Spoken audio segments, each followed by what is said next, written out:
PM Modi અને શાહ સાથે બેઠક બાદ ગુજરાતની રાજનીતિમાં હલચલ તેજ થઈ છે। ગુજરાત પ્રદેશ ભાજપના સંગઠનની જાહેરાત થઈ શકે છે। મુખ્યમંત્રી ભૂપેન્દ્ર પટેલ અને પ્રદેશ અધ્યક્ષને દિલ્હીનું તેડું આવ્યું। ભાજપ હાઈકમાન્ડ સાથે સીએમ, ડેપ્યુટી સીએમ અને પ્રદેશ અધ્યક્ષે બેઠક કરી। બેઠકમાં સંગઠન મહામંત્રી રત્નાકર હાજર રહ્યા। બેઠકમાં કેન્દ્રીય ગૃહમંત્રી અમિત શાહ પણ હાજર રહ્યા। ગુજરાત ભાજપમાં સંગઠનાત્મક નિમણૂકો અંગે ચર્ચા કરી। યુવા અને જૂના જોગ્યોના સમન્વય સાથે ટીમની જાહેરાત થઈ શકે છે। વધુ વિગતો સાથે એસોસિએટ એડિટર સોનલ અનડકર ફોનલાઈન પર જોડાઈ ગયા છે। જી સોનલ, શું વિગત?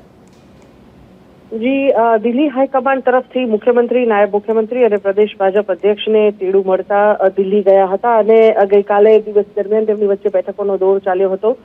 મહત્વનું છે કે સાથે જ આ બેઠકમાં સંગઠન મહામંત્રી રત્નાકર પણ ઉપસ્થિત હતા અને સાથે સાથે જ કેન્દ્રીય ગૃહમંત્રી અમિત શાહ અને રાષ્ટ્રીય અધ્યક્ષ જેપી નડ્ડા પણ ઉપસ્થિત હતા। મહત્વનું છે કે હવે જ્યારે એક તરફ નવી સરકારની જ્યારે રચના ગુજરાતમાં થઈ ચૂકી છે, ત્યારે હવે સંગઠનની જે નિમણૂકો છે તે કરવાની બાકી રહી છે અને તે દિશામાં હવે ભાજપ હાઈકમાન્ડ આગળ વધવા જઈ રહ્યો હોય તેવું સ્પષ્ટપણે દેખાઈ રહ્યું છે। જે પ્રકારે મુખ્યમંત્રી, નાયબ મુખ્યમંત્રી અને પ્રદેશ ભાજપ અધ્યક્ષ ની બેઠક થઈ છે હાઈકમાન્ડ સાથે, જેમાં અમિત શાહ અને નરેન્દ્ર મોદી ઉપસ્થિત હતા। તો આ જે બેઠક છે ત્યારબાદ હવે ગુજરાતમાં સંગઠનાત્મક જે નિમણૂકો છે, પ્રદેશ ભાજપમાં અલગ અલગ હોદ્દાઓ પરની જે સંગઠનાત્મક નિમણૂકો છે તે ગમે ત્યારે થઈ શકે છે તેવું સ્પષ્ટપણે લાગી રહ્યું છે। આ બેઠક ઉપરાંત ગુજરાતના જે નેતાઓ છે તેઓ ભાજપના નવનિયુક્ત રાષ્ટ્રીય કાર્યકારી અધ્યક્ષ છે નીતિન નબીનજી, તેમની સાથે પણ તેમણે મુલાકાત કરી હતી। જે પ્રકારે નીતિન નબીનની યુવા નેતા તરીકે પસંદગી કરવામાં આવી છે કાર્યકારી અધ્યક્ષ તરીકે,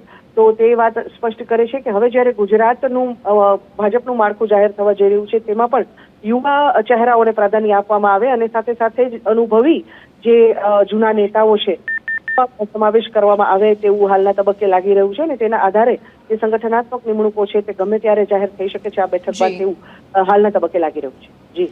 જી સોનલ, વિગત બદલ આપનો આભાર।